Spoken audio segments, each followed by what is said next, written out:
दोस्तों, सुदर्शन चक्र भगवान विष्णु का अस्त्र है। इस अस्त्र को उन्होंने स्वयं और उनके ही 8वें अवतार भगवान श्री कृष्ण ने धारण किया है। शिव महापुराण के अनुसार ऐसा कहा गया है कि सुदर्शन चक्र को भगवान विष्णु ने गढ़वाल के श्रीनगर स्थित कमलेश्वर शिवालय में तपस्या करके हरीश्वर लिंग यानी कि भगवान शंकर से प्राप्त किया था। पौराणिक काल के अनुसार सुदर्शन चक्र भगवान विष्णु का अमोघ अस्त्र है जो विरोधियों के हर वार को विफल कर देता था। सुदर्शन चक्र अभेद था जो अपना कार्य पूरा करके ही लौटता था। सुदर्शन चक्र ब्रह्मास्त्र के समान ही अचूक था। हालांकि यह ब्रह्मास्त्र की तरह विध्वंसक नहीं था, लेकिन इसका प्रयोग अति आवश्यक होने पर ही किया जाता रहा है, क्योंकि एक बार छोड़े जाने पर यह दुश्मन को खत्म करके ही दम लेता था। इस अस्त्र की खासियत यह थी कि इसे तेजी से हाथ से घुमाने पर ये हवा के प्रवाह से मिलकर प्रचंड वेग से अग्नि प्रज्वलित कर दुश्मन को भस्म कर देता था। ये अत्यंत सुंदर, तीव्रगामी, तुरंत संचालित होने वाला एक भयानक अस्त्र था। आज हम आपको बताएंगे कि विरोधियों के हर वार को विफल कर देने वाला अभेद सुदर्शन चक्र महाभारत के बाद कहां गया। जी हाँ, सवाल है ना मन में ये आपके। चलिए हम बताते हैं कि अब सुदर्शन चक्र कहां है। कहा जाता है कि जब जब धरती पर अन्याय बढ़ता है तो भगवान विष्णु धरती पर अवतार लेते हैं। संसार को रावण और कंस से मुक्ति दिलाने के लिए श्री भगवान विष्णु ने राम और कृष्ण का अवतार लिया था। विष्णु जी को हमेशा सुदर्शन चक्र के साथ देखा जाता है। दरअसल हमारे पुराणों में ऐसा कहा गया है कि सुदर्शन चक्र भगवान विष्णु का अस्त्र था और इसे केवल उनके ही अवतार धारण कर सकते थे। सुदर्शन चक्र की खास बात यह है कि ये चलाने के बाद अपने लक्ष्य पर पहुंचकर वापस आ जाता है।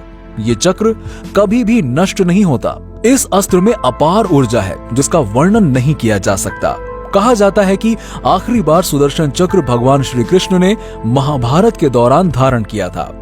महाभारत में जब अर्जुन ने जयद्रथ को सूर्य ढलने से पहले मारने का वचन लिया, तब भगवान श्री कृष्ण ने सुदर्शन चक्र से ही सूर्य को ढक लिया था। लेकिन इसके बाद सुदर्शन चक्र का कोई वर्णन नहीं मिलता।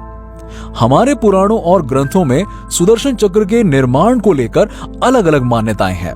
इस दिव्य चक्र की उत्पत्ति को लेकर कई कथाएं सामने आती हैं। कुछ लोगों का मानना है कि ब्रह्मा, विष्णु, महेश, बृहस्पति ने अपनी ऊर्जा एकत्रित करके इसकी उत्पत्ति की है। शिव महापुराण में कहा गया है कि भगवान शिव ने सृष्टि का संचालन करने के लिए सुदर्शन चक्र का निर्माण कर भगवान विष्णु को दिया था। सुदर्शन चक्र के निर्माण को लेकर ऐसा भी कहा गया है कि इसका निर्माण विश्वकर्मा ने किया है। विश्वकर्मा ने सूर्य की अभेद राख से 3 चीजों का निर्माण किया था, जिसमें पुष्पक विमान, त्रिशूल और सुदर्शन चक्र शामिल थे।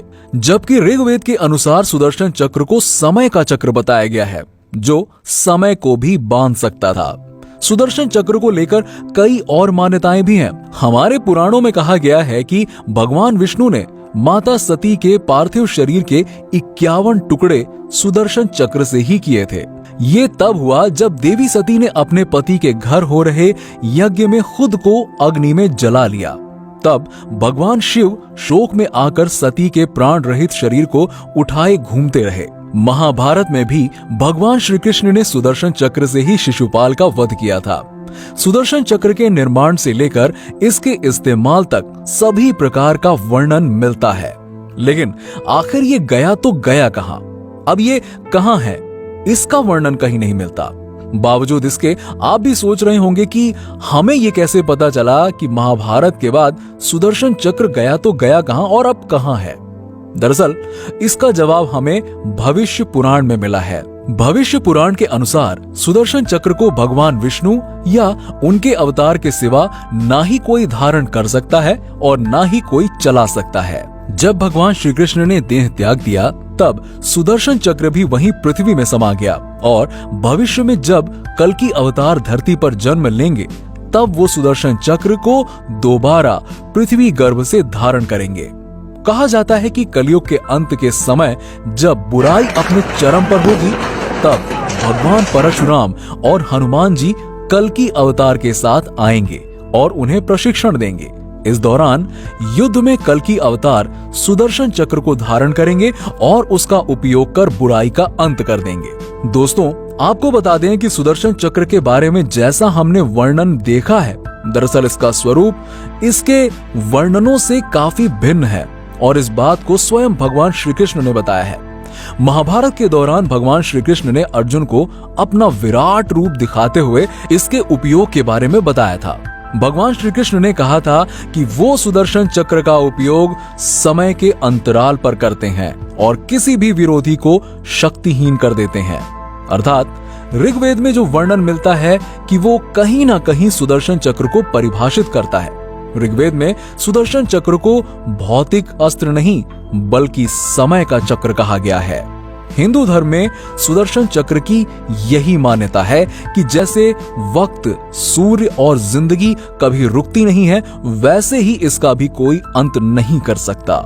सुदर्शन चक्र सदैव भगवान विष्णु और उनके अवतारों के पास ही रहेगा। आप इसके बारे में क्या सोचते हैं? आप अपने विचार हमें नीचे कमेंट सेक्शन में कमेंट करके जरूर बताइए। और अगर आपको वीडियो पसंद आई हो तो हमारी वीडियो को लाइक जरूर कीजिएगा और इस वीडियो को ज्यादा से ज्यादा शेयर करें और हमारे चैनल को सब्सक्राइब करें। मिलते हैं अगले वीडियो में कुछ नए टॉपिक के साथ। तब तक के लिए नमस्कार।